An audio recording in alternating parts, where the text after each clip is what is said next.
नमः सर्वेभ्यः सर्वेषां पुनः स्वागतम्. Let me chant the prayer shlokas. ॐ श्री गुरुभ्यो नमः. हरिः ॐ.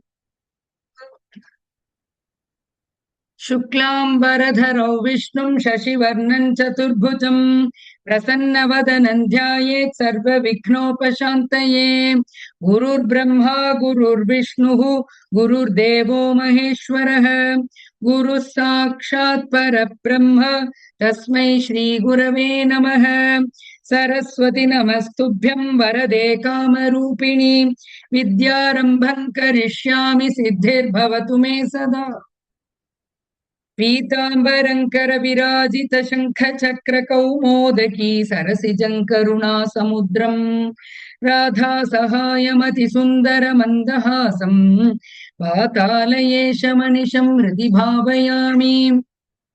सूर्यस्पर्धि किरीटमूर्ध्वतिलक प्रोद्भासि पालान्तरम् कारुण्याकुल नेत्रमार्द्रहसितोल्लासं सुनासापुटम् गण्डोद्यन्मकराभकुण्डलयुगं कण्ठोज्ज्वलत्कौस्तुभम् त्वद्रूपौवनमाल्यहारपटल श्रीवत्सदीप्रं भजे. केयूराङ्गदकङ्कणोत्तममहारत्नाङ्गुलीयाङ्कित श्रीमद्बाहुचतुष्कसङ्गतगदा शङ्खारि पङ्केरुहाम् काञ्चित् काञ्चन काञ्चिलाञ्छितलसत्पीताम्बरालम्बिनीम् आलम्बे विमलाम्बुजद्युतिपदां मूर्तिं तवातिच्छिदम्. So today we will be seeing the next dashakam, that is the 20th dashakam, Vimshatitamam dashakam, and the name of the dashakam is Rishabha Yogishwara Charita Varnanam. So I will repeat one more time. The dashakam 20 is Vimshatitamam dashakam. Vimshatitamam dashakam, and the name of the dashakam is Rishabha Yogishwara Charita Varnanam. Bhagavan as the Rishabha Yogishwara Avatara, we are going to see about this Dashakam 20. With a small introduction, we will move on to the Dashakam. So, Narayaniya Dashakam 20, known as Rishabha Yogishwara Charitam, that is the story of Lord Rishabha Deva. Bhagavan has taken Avataram as Rishabha Deva. The details of 10th Avatara of Vishnu as the son of King Nabhi and Meru Devi. So Bhagavan has taken Rishabha Yogishwara Avatara and for the son for the King Nabhi and Meru Devi. It is the 10th Avatara of Vishnu. It describes his birth, his reign, teaching of liberation to his 100 sons and his wife as on Avadhuta, ultimately passing through a forest fire to attain his supreme abode. So Rishabha Yogishwara, he also, this Dashakam also gives details about his birth, his administration, and it is teaching to his 100 sons for the liberation to get moksha to his sons and wife. And he also, with Avadhuta, ultimately passing through a forest fire to attain his supreme abode. Tamil சொல்லணும் அப்படின்னா நாராயணிய தசகம் 20 வட்டத்திரி என்ன சொல்லியிருக்காரு இதுல அப்படின்னா ரிஷப யோகீஸ்வர சரிதம். ரிஷபதேவர் பகவான் ரிஷபதேவராக அவதாரம் எடுத்ததை பற்றி விவரித்து சொல்கிறார். நாபி என்ற மகாராஜாவிற்கும் மேரு தேவி என்ற அவருடைய மனைவிக்கும் பகவான் மகனாக பிறந்து ரிஷபதேவர் என்ற நாமத்தில் யோக நெறிகளை போதித்தது பற்றிய தசகம் இது. சோ அவர் அந்த ரிஷப யோகீஸ்வரராக அவதரித்து அவருடைய தனது 100 மகன்களுக்கு தர்மத்தையும் யோக மார்க்கத்தையும் போதித்தார். ஜட உலக வாழ்வின் நிலையில்லா தன்மையை உணர்த்தி, இந்த பூமியில வாழறது ஒரு நிலையில்லாத வாழ்க்கைங்கிறத உணர்த்தி அவதூத நிலை அப்படின்னா பற்றற்ற நிலையில எய்தி யோகியாக வாழ்ந்து, எதுக்குமே பற்று இல்லை அவருக்கு. அந்த கீதையில சொல்ற மாதிரி கடமையை செய் பலனை எதிர்பாராமல் எதுலையும் பற்று இல்லாம அவர் தன் வேலையை செய்யறது, அதுதான் யோக நிலையை தன்னுடைய யோக தர்மத்தை தன்னுடைய மகன்களுக்கும் மற்றவர்களுக்கும் போதித்து அவரும் பற்றற்ற நிலையை எய்தி யோகியாக வாழ்ந்து பகவானை அடைந்தார். அந்த ரிஷப யோகீஸ்வரரை பற்றிய சரித்தம் தான் இந்த 20வது தசகத்தில் பட்டத்திரி எடுத்து விளக்கி பாடியுள்ளார். So with this introduction, we will move on to the dashakam. Om Namo Bhagavate Vasudevaya.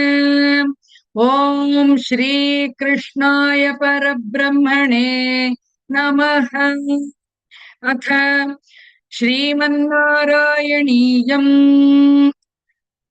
विंशतितमं दशकम् ऋषभयोगीश्वरचरितवर्णनम्. So Bhattathiri has set this Rishabhayogishwara Charitram in the meter Upajati. So we have already seen about this Upajati, and the number of syllables per pada is 11 and yati at the pada end. So the first shloka is Priyavrtasya Priyaputra Bhutat Agnidrarajaadudito hinaphihi Twan drishtavanishtadamishtimadhye Tavaiva tushyai krita yajna karma. Priyavrtasya Priyaputra Bhutat Agnidrarajaadudito hinaphihi Twan drishtavanishtadamishtimadhye Tavaiva tushyai krita yajna karma. So in this shloka you can see Priyavrtasya Priyaputra Bhutat. Priyavratasya. Here also the Dvitvam will come, but it is inside Priyavratasya. Vratasya ends with Hraswa, and here Priya. Again, so Dvitvam rule here. And then Priyaputra Bhutat, Bhu Mahaprana. Agnidhra, Tha is Mahaprana here. Agnidhra Raja Agnidra Raja Duditohi Nabhihi. Nabhihi Mahaprana. Tvam ends with Makaraha. So Anusura rule there. Twan Drishtavan Ishtadam Ishtimadhye is Ishtadam Ishtimadhye. Together when we stand Ishtadam Ishti. Ishtadam Ishtimadhye is Ishtadam Ishtimadhye. Madhye Tha is Mahaprana. Tavaiva Tushyai Krita Yajna Karma. So the meaning for this shloka you can see. We have already seen about Swayambhuva Manu and his first son Uttanapada and his son Dhruva, and their clan goes on like Venan and Prithu Maharaja we have seen. The first son is of Swayambhuva Manu is Uttanapada, and his clan stories we have seen already. This is about his second son, Swayambhuva Manu's second son Priyavrathan, and his son Agnidhra Raja. And for Agnidhra Raja, one more son, his son is Nabhi, and Nabhi's wife is Meru Devi, and Meru Devi, for them only this Rishabha Yogeshwara is born. So with this one, King Priyavrata, that is the second son of Swayambhuva Manu, had a dear son named Agnidhra Raja, Agnidhra king. His son was Nabhi. While Nabhi was performing a yajna for propitiating, that is to please Bhagavan, for propitiating thee, he had a vision of thee. So while he was performing the yajna, he was able to get the darshan of Bhagavan, the bestower of desired boons to the devotees. Bhagavan always gives the boons to his devotees. Such a Bhagavan, he was able to get the darshan when he was doing an yajna. This Nabhi, King Nabhi. So தமிழ்ல சொல்லணும்னா நம்ம ஏற்கனவே பார்த்திருக்கோம். ஸ்வயம்புவ மனுவுடைய முதல் மகன் உத்தானபாதன், அவருக்கு துருவன் என்ற மகனை பார்த்தோம். இந்த துருவனுடைய வம்சத்துலதான் வேணன் பற்றி பார்த்தோம், பிருத்து மகாராஜா பத்தி பார்த்தோம். இப்ப பார்க்க போறது அவருடைய ஸ்வயம்புவ மனுவுடைய இரண்டாவது மகன் பிரியவிரத்தன், அவருடைய மகன் அக்னிதரன், அவருடைய மகன் நாபி. அந்த நாபி என்கிறவர் அவர் தான் ஒரு யாகம் பண்றார். எப்படி பண்றாருன்னா பகவானுடைய பிரீத்திக்கு மட்டுமே, பகவானை வணங்கணும், அவரை திருப்திப்படுத்தணும்ன்ற ஒரு கொள்கையில ஒரு யாகத்தை செய்யறார். சோ மன்னன் பிரியவிரத்தன், அவருடைய மகன் அக்னிதர ராஜா, அவருடைய மகன் நாபி. நாபிக்கு மனைவியின் பெயர் மேருதேவி. சோ இவா இந்த பகவானுடைய பிரீத்திக்காக ஒரு யாகம் பண்ணும் பொழுது யாகத்தோட நடுவிலேயே பகவான் குருவாயூரப்பனான பகவான் காட்சி அளிக்கிறார். சோ குருவாயூரப்பா வரங்களை அள்ளித்தரும் உண்மை தரிசித்தான் யாரு? இந்த நாபி என்ற மகாராஜா அவருடைய மனைவியோட இந்த யாகம் பண்ண. அதுதான் இந்த ஸ்லோகத்துடைய அர்த்தம். So we will chant and learn this shloka. प्रियव्रतस्य प्रियपुत्रभूतात् अग्निध्रराजादुदितो हि नाभिः त्वां दृष्टवानिष्टदमिष्टिमध्ये तवैव तुष्ट्यै कृतयज्ञकर्मा. Yes. अमृतवल्ली रंगाचारी भगिनी. ॐ नमो भगवते वासुदेवाय. ॐ नमो भगवते वासुदेवाय. ॐ नमो भगवते वासुदेवाय. ॐ श्रीकृष्णाय परब्रह्मणे नमः. ॐ श्रीकृष्णाय परब्रह्मणे नमः. ॐ श्रीकृष्णाय परब्रह्मणे नमः. अथ श्रीमन्नारायणीयम्. अथ श्रीमन्नारायणीयम्. अथ श्रीमन्नारायणीयम्. विंशतितमं दशकम्. विंशतितमं दशकम्. विंशतितमं दशकम्. ऋषभयोगीश्वर ऋषभयोगीश्वर ऋषभयोगीश्वर चरितवर्णनम्. चरितवर्णनम्. चरितवर्णनम्. ऋषभयोगीश्वर चरितवर्णनम्. ऋषभयोगीश्वर चरितवर्णनम्. ऋषभयोगीश्वर चरितवर्णनम्.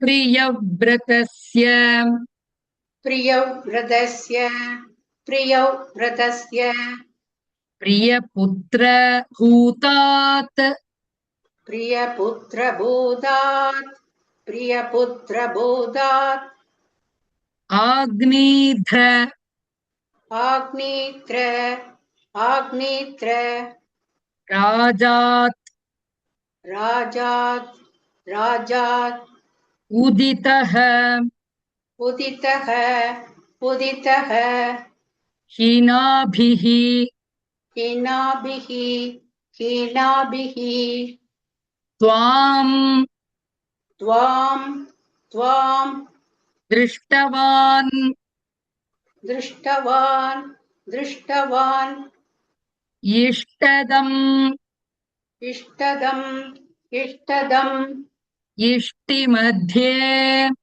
इष्टिमध्ये इष्टिमध्ये तवैव तवैव तवैव तुष्ट्यै तुष्ट्यै तुष्ट्यै कृत यज्ञकर्मा. कृत यज्ञकर्मा कृत यज्ञकर्मा.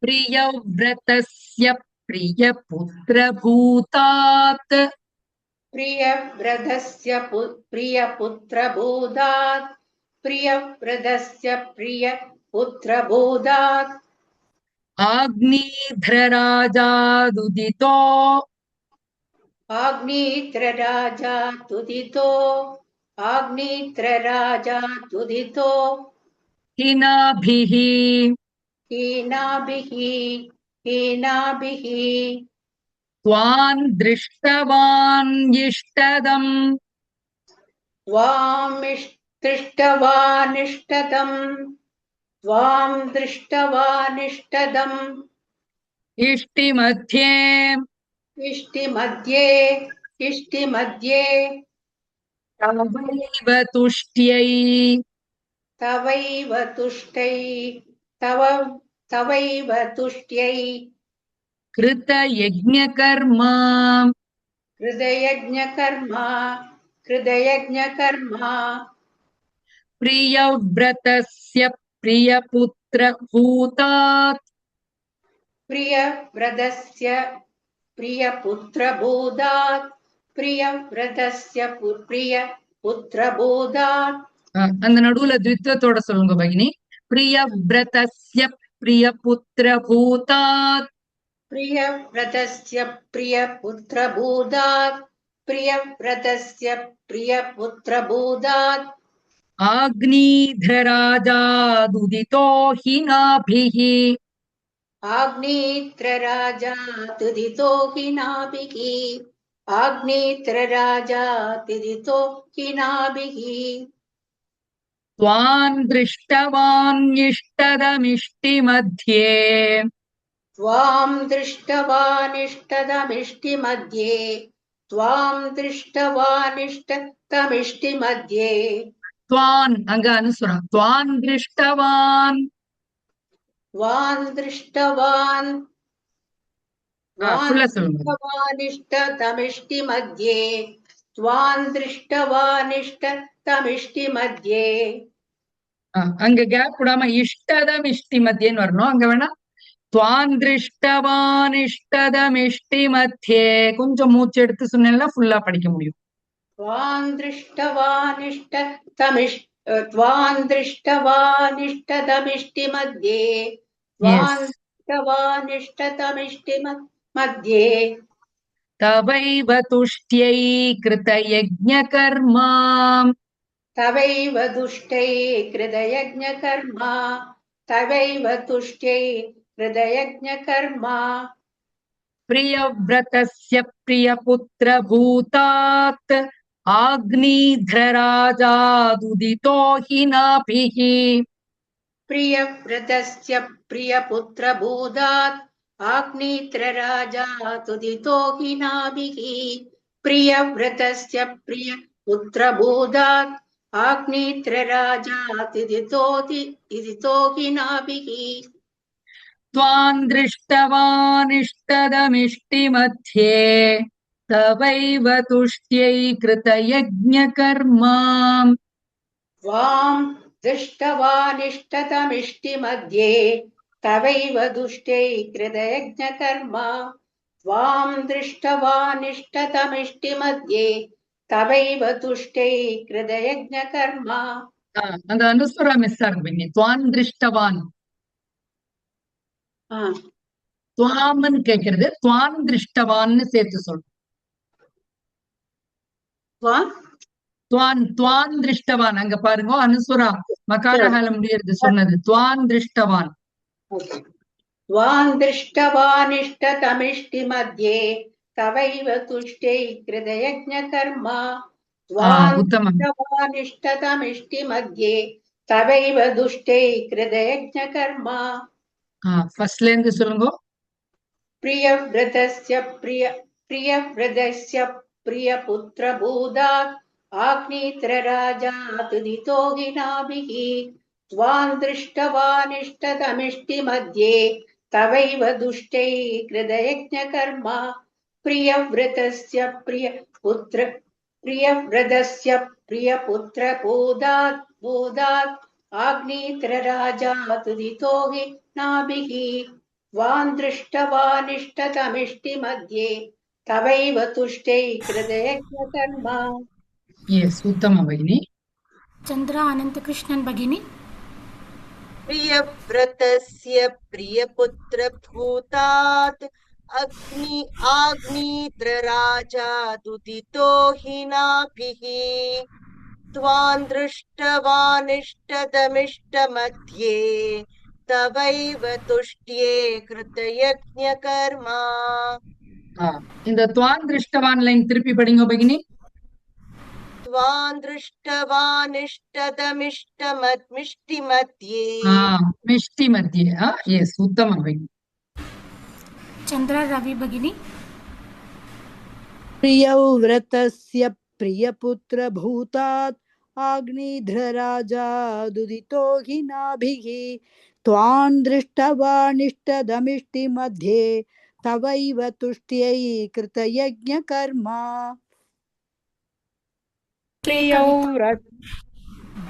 प्रियव्रतस्य प्रियपुत्रभूतात् आग्नेध्रराजा दुदितो हि नाभिः त्वां दृष्टवानिष्टदमिष्टिमध्ये तवैव तुष्ट्यै कृतयज्ञकर्मा எஸ் உத்தம பகினி कला रंगनाथन भगिनी प्रियव्रतस्य प्रियपुत्रभूतात् आग्नेध्रराजा तुतितो हि नाभिः स्वान् दृष्टवानिष्ठदमिष्टिमध्ये तवैव तुष्ट्यै कृतयज्ञकर्म.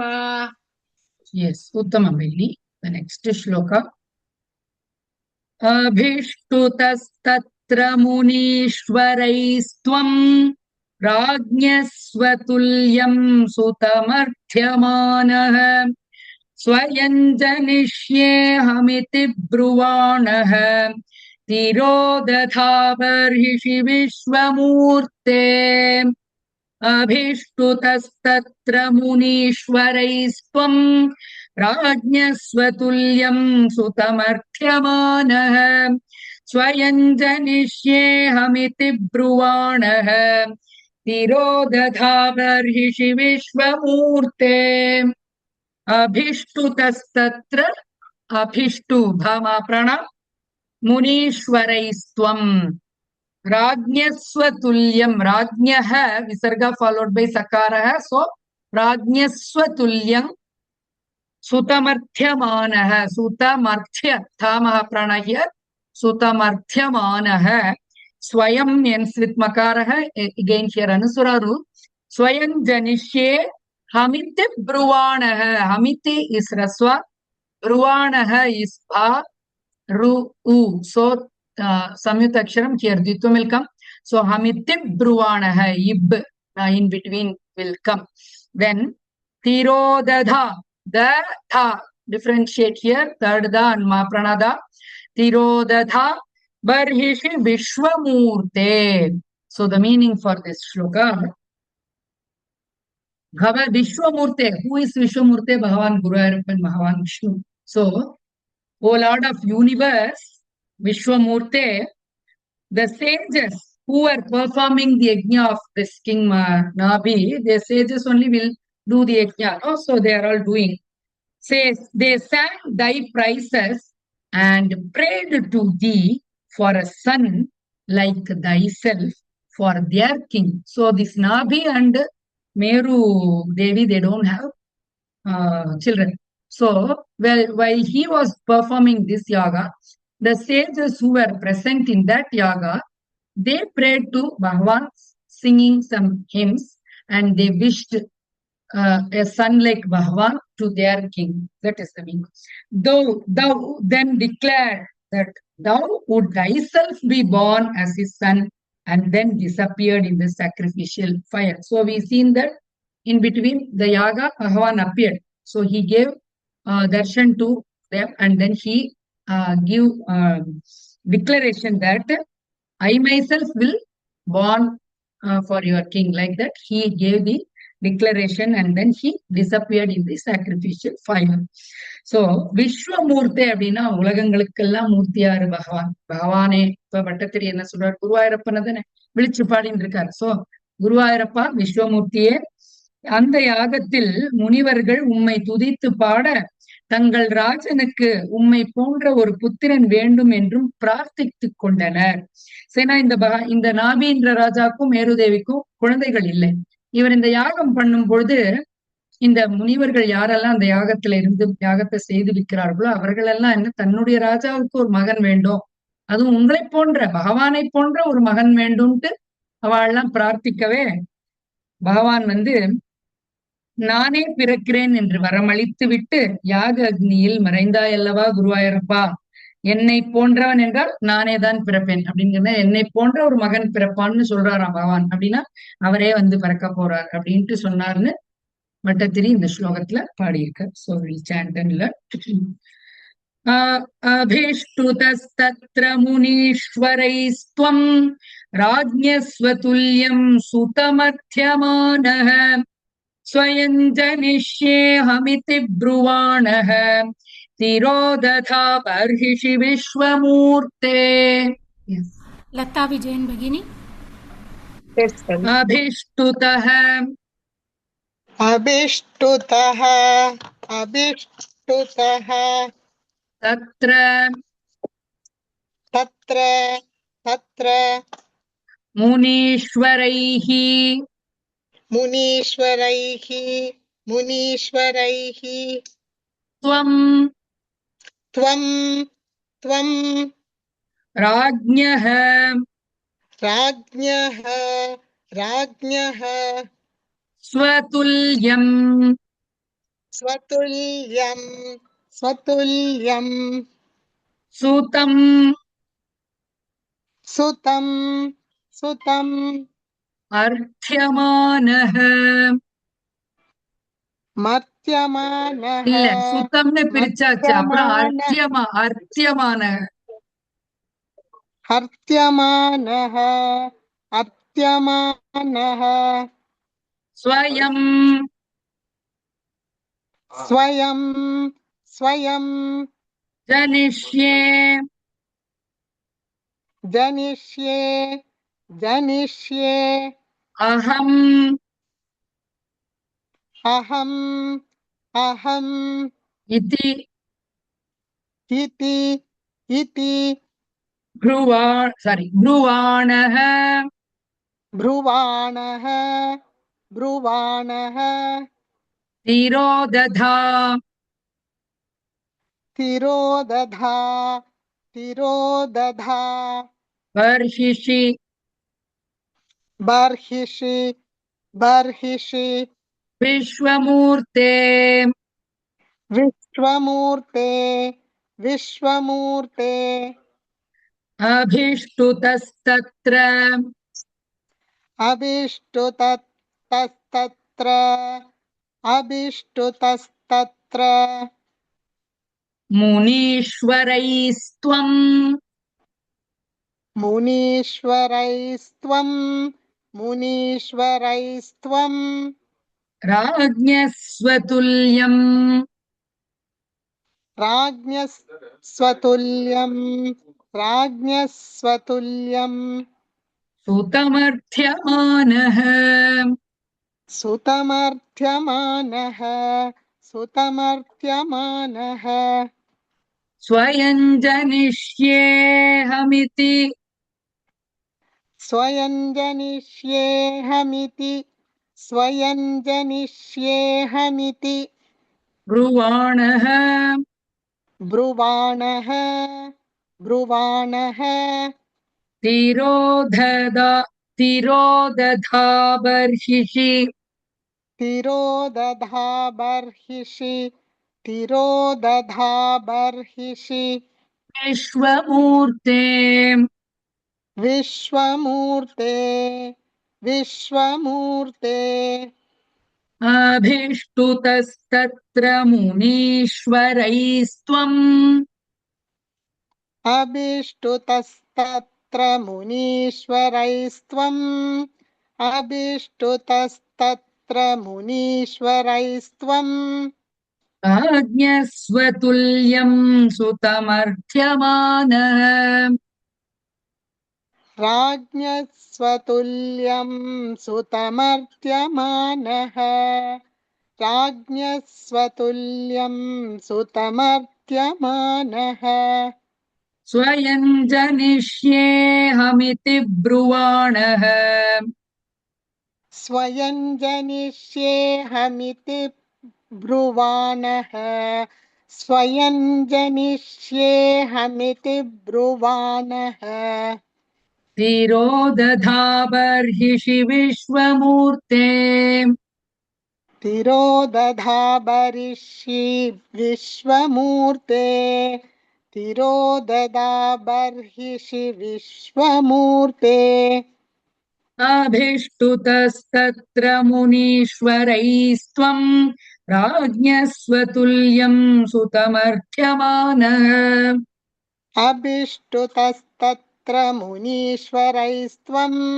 राज्ञस्वतुल्यं सुतमर्त्यमानः अभिष्टुतस्तत्र मुनीश्वरैस्त्वं राज्ञस्वतुल्यं सुतमर्त्यमानः स्वयं जनिष्येऽहमिति ब्रुवाणः तिरोदधा बर्हिषि विश्वमूर्ते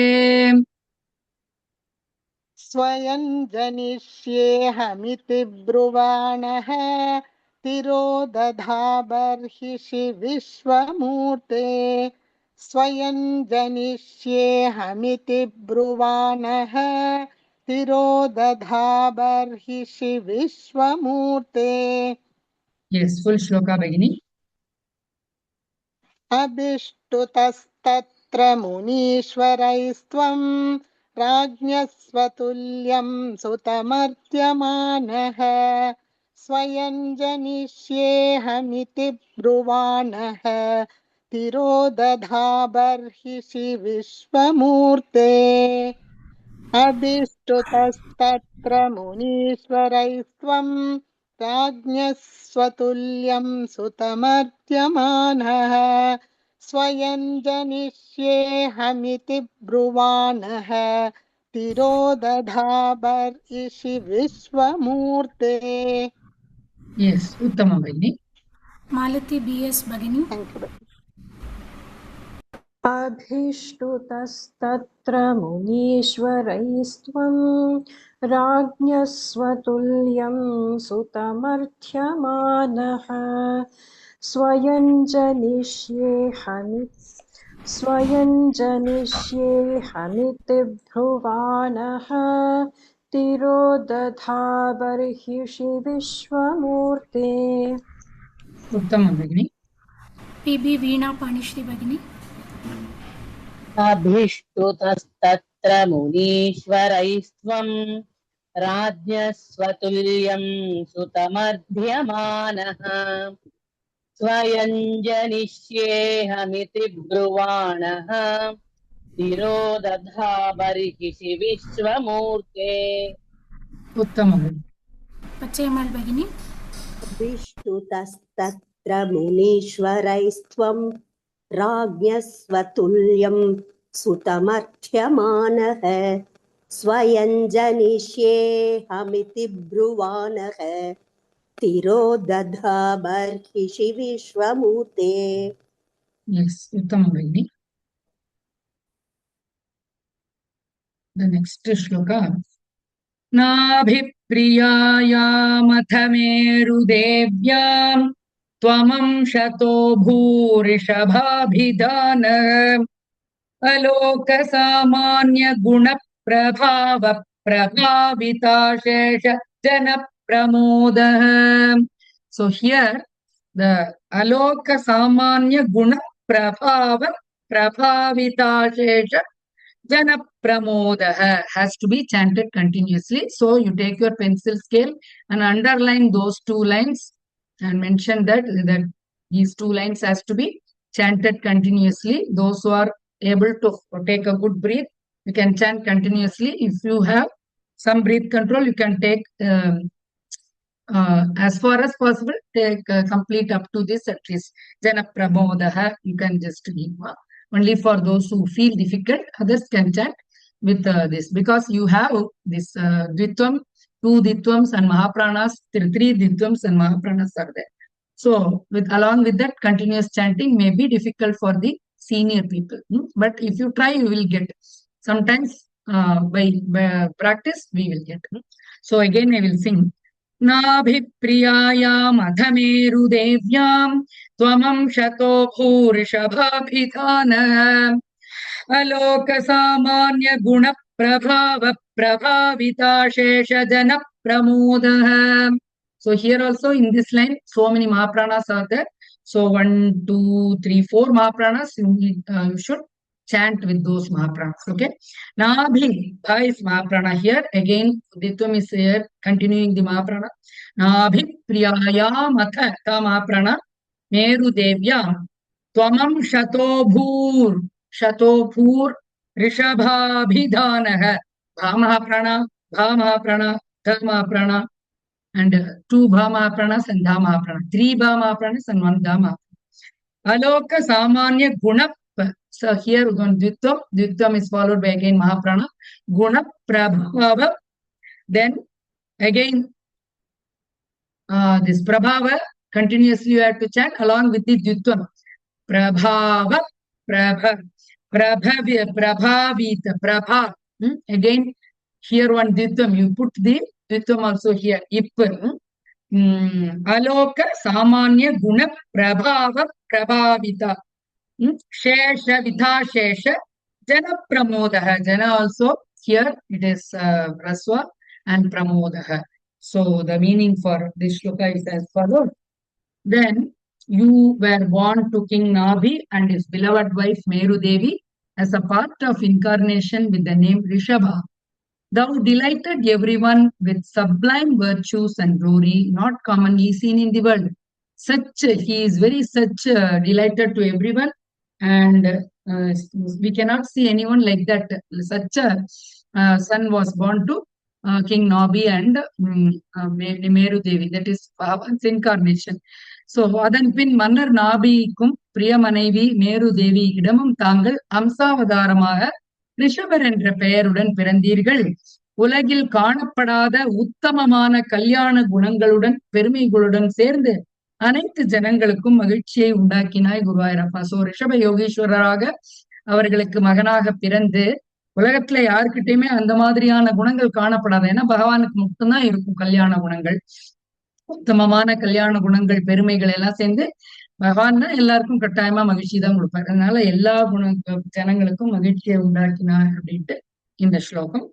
சோ நாபிப்ரியாயாமத மேரு தேவ்யாம் त्वमंशतो भूरिषभाभिधान अलोक सामान्य गुण प्रभाव प्रभाविता शेष जन प्रमोदः. पावनी भगिनी. नाभि नाभिः प्रियायां प्रियाया अथ माथा मेरुदेव्यां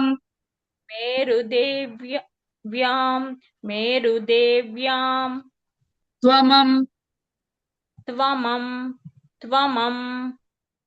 शतः अभुः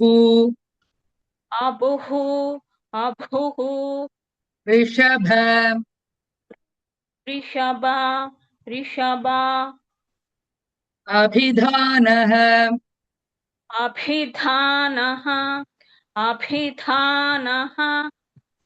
अलोक सामान्य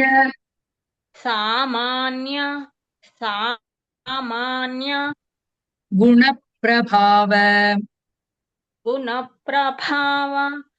शेष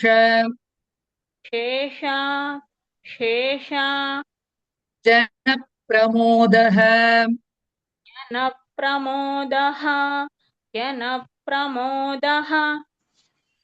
नाभिप्रियायामथ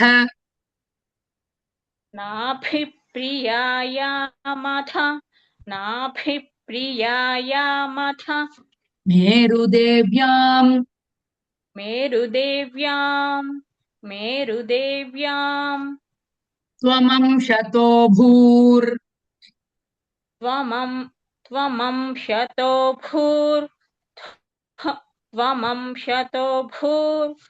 ऋषभाभिधानः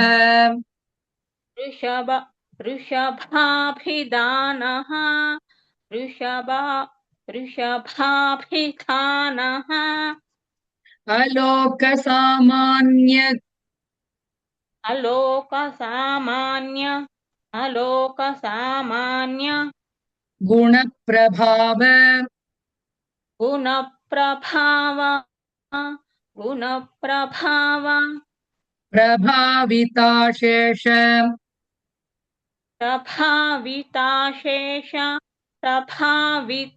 शेष जन प्रमोदः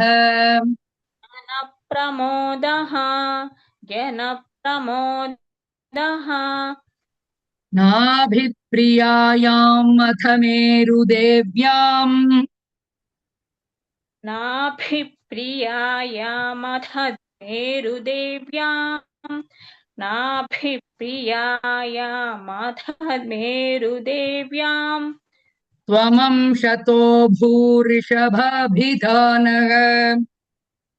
त्वमंशतो भूर्ऋषभाभिधानः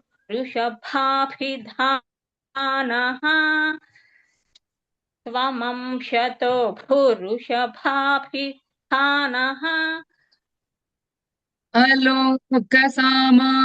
अलोकसामान्यगुणप्रभाव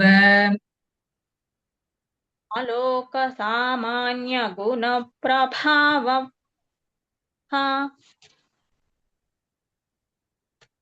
प्रभा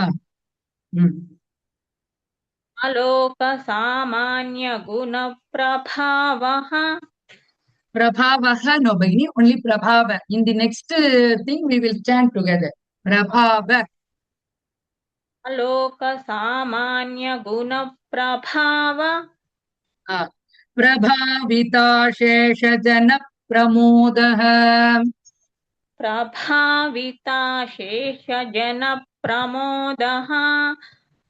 प्रभाविता शेषजनप्रमोदः नाभिप्रियायामथमेरुदेव्याम् त्वमंशतो भूरिषभाभिधानः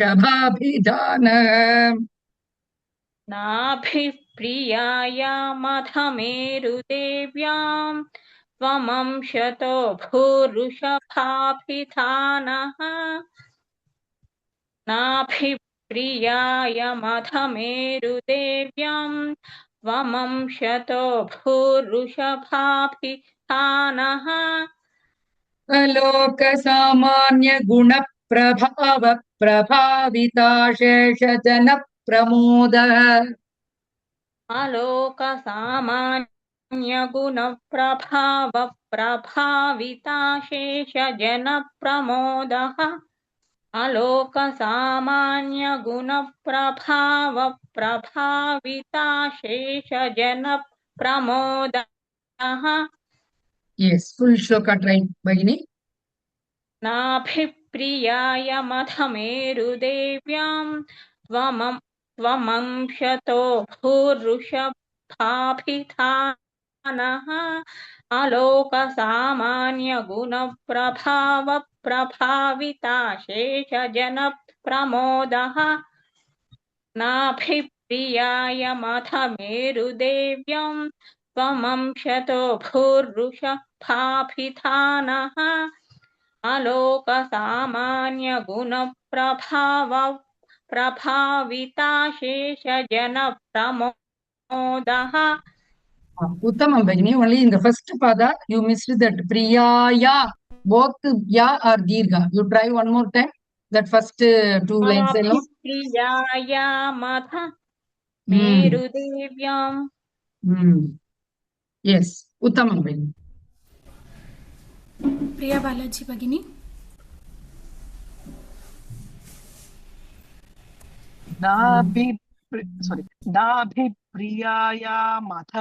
नाभिप्रियायामथमेरुदेव्याम् त्वमंशतो भूर्षभाभिधानः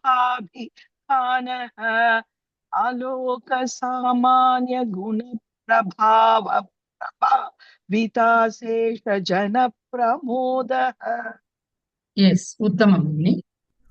राजलक्ष्मी एम भगिनी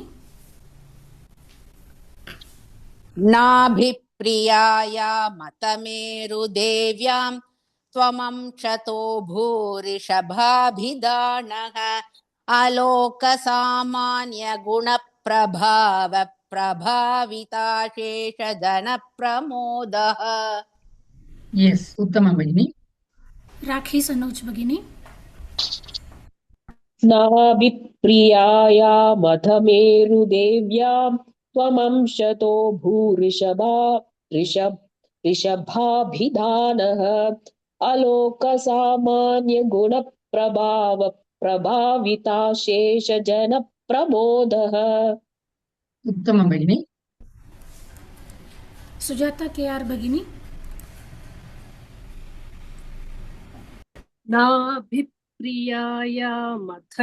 नाभिप्रियायामथमेरुदेव्यां त्वमंशतो भूर्षभाभिधानः अलोकसामान्यगुणप्रभाव प्रभाविता शेष जन प्रमोदः. Yes, Uttamam Bhagini. So I will chant the shlokas turn today.